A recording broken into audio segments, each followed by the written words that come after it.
each of these collectives as a whole think and act differently. Elites and groups tend to be more rigid and more to the left for the Democrats than the typical Democratic voter, or at least the average Democratic voter. And likewise, elites and groups on the right, or for Republicans, tend to be more to the right of the average Republican voter.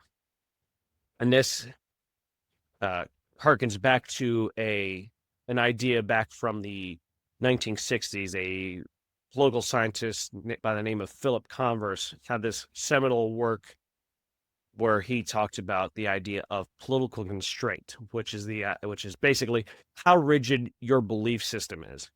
If you change one view or attitude in that belief system, does that mean you have to change your views and attitudes in the rest of the system? So people who have high constraint, changing one view or attitude means having to change another because they're closely linked together.